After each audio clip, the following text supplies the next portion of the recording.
very often we are all as founders enamored and completely blindsided by our idea क्योंकि हमें लगता है कि हमारा crack idea है, हमने सोचा है, we're going to kill it, we're going to make big of it. But the truth is that the market size and opportunity determines a large part of the success of the startup eventually. In a good market, even a bad team or a mediocre product can win.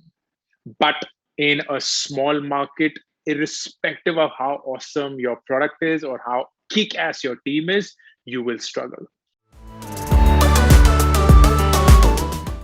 A good accelerator or an incubator or a growth plan or a platform can really change the game for you. Every single founder that has been to YC that I know of and I've spoken to, they're like, boss, game change ho jati hai. Game, मतलब दिमाग खुल जाता है. But it comes with a price, and it comes with a price of investing. And I wish there were accelerators and incubators that did not impose that investing, because the truth is, the minute you take money from an investor, you're implicitly promising them a return. But the choice of what kind of company do you want to make is a very important one for a founder.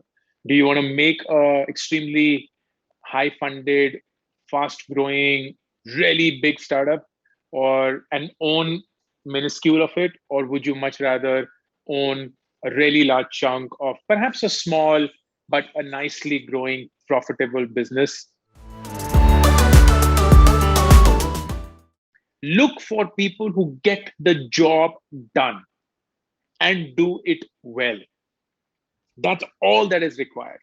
Don't hire talent keeping 2 years, 3 years in mind. You don't even know whether you'll be there during that time. Be super short-term focused in what needs to be done right now, not in terms of people. So you're not using and throwing people. You are very long-term on people, but you are very short-term on what they can do for you. So be super specific on what kind of people are you looking for. Don't look at their skills from a long-term perspective. Look at their skills from a short-term perspective. Get the most out of them. Give them the most exposure and responsibility that you can.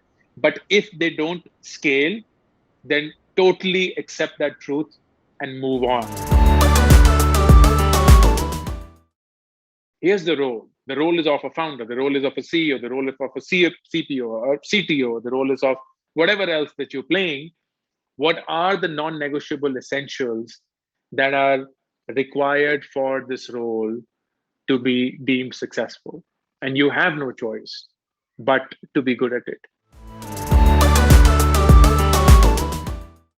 The truth is that if you get a deal or a discount on something that you don't expect, you will love it.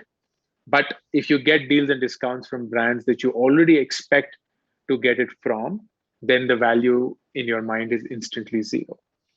And that's just the truth. I remember there's also one more very interesting thing about pricing that you told me, that especially in the early stages of a SaaS company or people who are selling products, if you want to get some data by distributing that product for free, never say that it's available for free. Say that it's available for 0 rupees and show them the original value, so that there's some precedent set that this is the value that we are giving you for.